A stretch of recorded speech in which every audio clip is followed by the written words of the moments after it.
జల్దీ software job కొడదామనుకుంటుర్రా? అయితే వీక్యూబ్‌లో training తీసుకొని మంచి జాబ్ కొట్టేయుర్రి. బలహీన వర్గాల ప్రజల కోసం నిరంతర పోరాట యోధుడు అన్న పెద్దలు ఆర్ కృష్ణయ్య గారికి, గౌరవనీయులు తమ్ముడు రాకేష్ రెడ్డి గారికి, గౌరవనీయులు అశోక్ గారికి, గెల్లు శ్రీను గారికి, నీలం వెంకటేష్ గారికి, సిపిఎం పార్టీ రాష్ట్ర కార్యదర్శి గౌరవనీయులు పెద్దలు జాన్ వెస్లీ గారికి, వేదిక మీద ఉన్న మా నిరుద్యోగ యువతి యువకులకు, ఇంత గొప్పగా ఈ కార్యక్రమాన్ని స్వచ్ఛందంగా నిర్వహించినటువంటి నిరుద్యోగ జేఏసీ సభ్యులకు, మా సోదర సోదరీమణులకు, మీడియా మిత్రులకు అందరికీ పేరు పేరున నమస్కారం, ఉద్యమాభివందనాలు. కాలాతీతమైంది, నేను ఎక్కువ టైం తీసుకోను, 5-10 నిమిషాల్లోనే ముగిస్తాను. దాదాపు 2 దాటింది కనుక మీ ఓపికను ఇంకా పరీక్షించే ఇదైతే నాకు లేదు. మిత్రులారా, ఈరోజు ఈ నిరుద్యోగ జేఏసీ ఏమడుగుతా ఉంది? నాడిచ్చిన మాట నిలబెట్టుకో రేవంత్ రెడ్డి అని అడుగుతుంది. ఇదే రేవంత్ రెడ్డి ఆనాడు నిరుద్యోగ యువతి యువకుల దగ్గరికి వచ్చి వేడుకున్నాడు, ఎన్నికల్లో వాడుకున్నాడు. గద్దెనెక్కిన తర్వాత ఏమైందయ్యా నువ్వు ఇచ్చిన మాట అంటే ఇవాళ మొండి చేయి చూపిస్తా ఉన్నాడు. నిరంకుశంగా అణిచివేసే ప్రయత్నం చేస్తా ఉన్నాడు. ఆనాడు రేవంత్ రెడ్డి గారిని నమ్ముతారో నమ్మరో అని రాహుల్ గాంధీ గారిని అశోక్ నగర్ సెంట్రల్ లైబ్రరీ మెట్ల మీద కూర్చోబెట్టి మొదటి ఏడాదే 2 లక్షల ఉద్యోగం ఇస్తామని చెప్పి రాహుల్ గాంధీతో చెప్పించారు.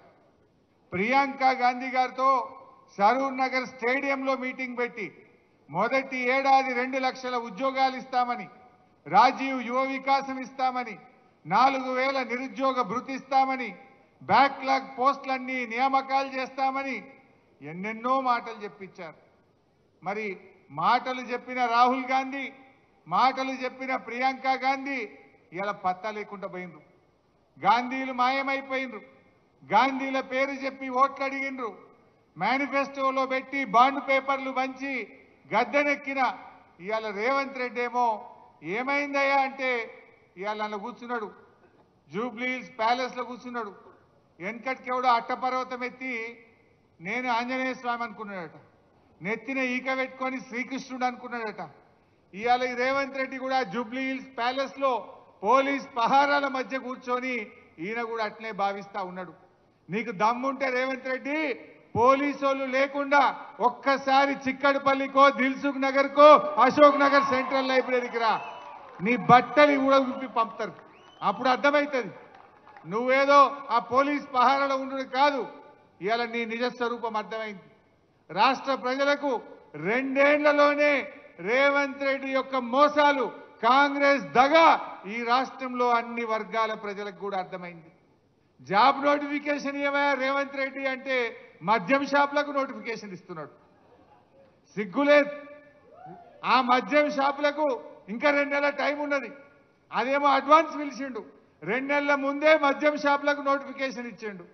జాబ్ నోటిఫికేషన్ ఆనాడు అసెంబ్లీలో బీఆర్ఎస్ పార్టీ ఏమైంది నీ జాబ్ క్యాలెండర్ అని నిలదీసింది. మేం గట్టిగా పట్టుబడితే ఓ జాబ్ క్యాలెండర్ని పెట్టిండు, మాట్లాడకుండానే అసెంబ్లీ వాయిదా వేసుకొని పారిపోయింది. గన్ పార్క్ దగ్గర పోయి ధర్నా చేసినాం ఆ రోజు బీఆర్ఎస్ ఎమ్మెల్యేలు. ఏంది ఈ జాబ్ క్యాలెండర్, ఈ దగా క్యాలెండర్ ఏంది అని అడిగినాం. పోనీ అదన్నా నిలుపుకున్నారా? అందులో ఉద్యోగాల సంఖ్య లేదు, డేట్లు మాత్రం పెట్టిండ్రు. ఆ ఒక్క డేట్ అన్నా, ఒక్క నోటిఫికేషన్ అన్నా ఇచ్చినవా రేవంత్ రెడ్డి అని నేను అడుగుతా ఉన్నా. జాబ్ క్యాలెండర్లో చెప్పినట్టు ఒక్క నోటిఫికేషన్ కూడా కాంగ్రెస్ పార్టీ ఈ రోజు వరకు ఇవ్వలేదు. అంటే మనకు ఎన్నో మాటలు ఇచ్చారు. 2 లక్షల ఉద్యోగాలు బోగస్, 4000 నిరుద్యోగ భృతి బోగస్, మెగా డిఎస్సి బోగస్, అదేవిధంగా రాజీవ్ యువ వికాసం అన్నారు, అదో బోగస్. ఆ రాజీవ్ యువ వికాసం వికసించక ముందే వాడిపోయింది. అది ఏం చెప్పిండ్రు? జూన్ 2వ తారీఖు నాడు 5 లక్షల మంది నిరుద్యోగులకు మేము రాజీవ్ యువ వికాసం కింద సాయం చేయబోతున్నామన్నారు. జూన్ 2 పై 5 నెలలు ఒక్కనికన్నా ఇచ్చిండ్రా? మాటలు కూడా బోగస్, హామీలు బోగస్. ఇవాళ అన్ని వర్గాలను మోసం చేసిండ్రు. నేను మా తమ్ముళ్ళను కోరేది ఒక్కటే, ఇవాళ మీ చేతిలో ఒక అవకాశం ఉంది. రేవంత్ రెడ్డి కళ్ళు తెరిపించడానికి మీ చేతిలో ఒక అవకాశం ఉంది. ఈ జూబ్లీ హిల్స్ ఉప ఎన్నిక కొంతమంది చెల్లెళ్ళు ఏది ఎలక్షన్లో నామినేషన్ వేసినట్టు కూడా నేను పేపర్లో చదివాను. నేను మీతో కోరేది ఒక్కటే, జూబ్లీ హిల్స్ ఓడిపోతే రేవంత్ రెడ్డి ఏం గద్దె దిగాడు కదా, ఆయన ముఖ్యమంత్రి పదవేం పోదు కదా, ఇంకా 3 ఏళ్ళు పక్కా ఉంటాడు ఆయన్నే రేవంత్ రెడ్డి, ఉండాలని కూడా మేము కోరుకుంటున్నాం. ఇక మళ్ళా కాంగ్రెస్ 20 ఏళ్ళ దాకా మొలవదిగా. అయితే నేను మీతో కోరేది ఒక్కటే, దయచేసి మీరు కాంగ్రెస్ను జూబ్లీ హిల్స్లో ఓడించాలని, ఆనాడు కాంగ్రెస్ను గెలిపించాలని బస్సు యాత్ర చేసిండ్రు. ఆనాడు కాంగ్రెస్ మిమ్మల్ని వేడుకున్నది, వాడుకున్నది. ఇవాళ గెలిచి గద్దెనెక్కి మీకు దగా చేసింది కాంగ్రెస్. ఆ కాంగ్రెస్ కళ్ళు తెరిపించాలంటే, ఆ కాంగ్రెస్ కు సురుకు బుట్టాలంటే జూబ్లీ హిల్స్ లో కాంగ్రెస్ ను ఓడించడానికి మా నిరుద్యోగ యువతి యువకులందరూ దండుగట్టి బయలుదేరండి. కాంగ్రెస్ ఓడితే ఆయన రివ్యూ చేసుకుంటాడు. రాహుల్ గాంధీ అడుగుతాడు, నేను ఏమైందా నువ్వు ఎందుకు ఓడినావు అంటే, అప్పుడు మా నిరుద్యోగ యువతి యువకులకు 2 లక్షల ఉద్యోగాలు ఇస్తా అని రాహుల్ గాంధీ, ప్రియాంక గాంధీ మాట ఇచ్చి మోసం చేసింది కనుక ఈ నిరుద్యోగ యువకులే కాంగ్రెస్ ను ఓడించిండ్రు అనేటువంటి విషయం వాళ్ళకి అర్థం కావాలి. ఉద్యోగాలు ఇవాళ మనకు 2 లక్షల ఉద్యోగాలు రావాలంటే, మెగా డిఎస్సి రావాలంటే, జీవో 46 అమలు కావాలంటే జూబ్లీ హిల్స్ లో కాంగ్రెస్ కు గుణపాఠం చెప్పండి. అప్పుడే ఇవన్నీ వస్తాయి. గవర్నమెంట్ ఏం మారేది, కొత్త గవర్నమెంట్ ఏం ఎక్కదు. కానీ తన తప్పులు తాను తెలుసుకోవాలంటే, కాంగ్రెస్ రివ్యూ చేసుకోవాలంటే ఇవాళ కాంగ్రెస్ ను మనం ఓడించాల్సినటువంటి అవసరం ఉంది. దయచేసి ఆలోచించండి. జీవో 29, జీవో 55 ఆనాడు అసెంబ్లీలో నేను ఎంత గట్టిగా మాట్లాడానో మీరందరూ కూడా చూసే ఉంటారు. ఆయన బట్టి విక్రమార్క గారు, మీరు దళిత వర్గం నుంచి ఉప ముఖ్యమంత్రిగా, ఆర్థిక మంత్రిగా ఉన్నారు, రేవంత్ రెడ్డికి ఎట్లయినా సోయి లేదు, నువ్వన్నా పట్టించుకో బట్టి గారు అని చెప్పి శాసనసభ వేదికగా బతిన్లాడినా కూడా ఆయన పట్టించుకునే పరిస్థితుల్లో లేడు. అంటే ఇవాళ ఎంత దుర్మార్గంగా వ్యవహరిస్తున్నారో మీ అందరికీ అర్థమైతా ఉంది. జాబులు నింపండి అయ్యా అంటే జేబులు నింపుకుంటున్నారు కాంగ్రెస్ వాళ్ళు. జాబులు నింపుతలేరు కానీ కాంగ్రెస్ నాయకులు జేబులు నింపుకునే పనులు పడ్డారు, గల్ల పెట్టెలు నింపుకుంటున్నారు. ఏమి చూసినా పర్సెంటేజీలు. ఇవాళ రేవంత్ రెడ్డి విద్యాశాఖ మంత్రిగా ఫెయిల్, మున్సిపల్ మంత్రిగా ఫెయిల్, హోం మంత్రిగా ఫెయిల్, ముఖ్యమంత్రిగా కూడా ఫెయిల్ అయిపోయింది. ఒక్క దాంట్లో మాత్రం పాస్ అయింది, కలెక్షన్ మంత్రిగా మాత్రం పాస్ అయింది, వసూళ్లలో మాత్రం పాస్ అయిండు, అన్నిట్లలో ఫెయిల్ అయిపోయింది.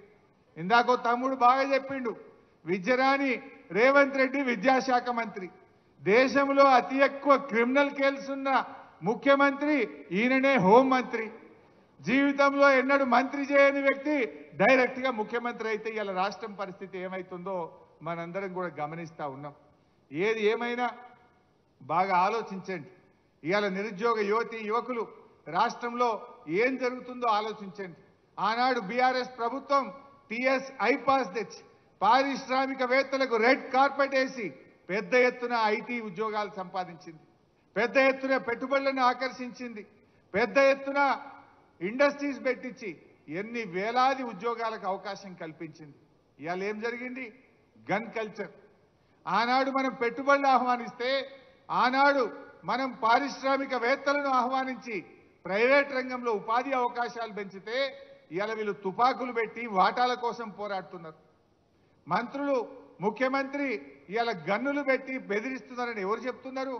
స్వయంగా కేబినెట్ మంత్రి గారి కుమార్తె చెప్పింది, రేవంత్ రెడ్డి తుపాకిచ్చి పంపిండు, బెదిరించి వసూళ్లు చేస్తున్నాము అని చెప్పి మనం చెప్తలేము, మంత్రి గారి కుమార్తె చెప్తుంది. ఇవాళ ఐఏఎస్ ఆఫీసర్లు మధ్యలోనే వాలంటీర్ రిటైర్మెంట్ తీసుకొని ఒక మంచి అధికారి ఇవాళ మధ్యలోనే వెళ్ళిపోతున్న పరిస్థితి వచ్చింది. రాష్ట్రం ఎటువైపు పోతుందో ఆలోచించండి. ముఖ్యంగా నిరుద్యోగ యువతి యువకులు, చదువుకున్నటువంటి వాళ్ళు, ఇవాళ రేపటి భవిష్యత్ తరం నాయకులు మీరందరూ కూడా జాగ్రత్తగా ఆలోచించాల్సిన అవసరం ఉంది. ఇవాళ బీఆర్ఎస్ పార్టీ ఆనాడు 1,64,000 ప్రభుత్వ ఉద్యోగాలు ఇచ్చింది. కాకపోతే మేము చెప్పుకోలేకపోవచ్చు, కాకపోతే మీరు ఆశించినంత స్థాయిలో చేయలేకపోవచ్చు. గ్రూప్ 1, గ్రూప్ 2 ఆ రోజు ఆలస్యమైంది. కారణం ఏంటంటే 2 ఏళ్ళు కరోనా. మేము 95% లోకల్ రిజర్వేషన్ రావాలి, ఎందుకంటే 40% ఇతర రాష్ట్రాల వాళ్ళు గ్రూప్ 1లో వస్తే మన పిల్లలకు అన్యాయం అవుతుందని చెప్పి 95% రిజర్వేషన్ కోసం కేసీఆర్ గారు కేంద్రం మీద ఒత్తిడి పెట్టి 2 సంవత్సరాలు కష్టపడి ఆ లోకల్ రిజర్వేషన్ మనం సాధించాం. ఇందాక మిత్రులు చెప్పారు రేవంత్ రెడ్డి ఉద్యోగాలు ఇచ్చినా అంటుండు. ఆయన ఇచ్చిన వాటిల్లో నోటిఫికేషన్ ఇచ్చింది బీఆర్ఎస్, పరీక్ష పెట్టింది బీఆర్ఎస్, ఫిజికల్ టెస్ట్ పెట్టింది బీఆర్ఎస్, ఫలితాలు ఇచ్చింది బీఆర్ఎస్, కాయిదాలు వంచింది రేవంత్ రెడ్డి.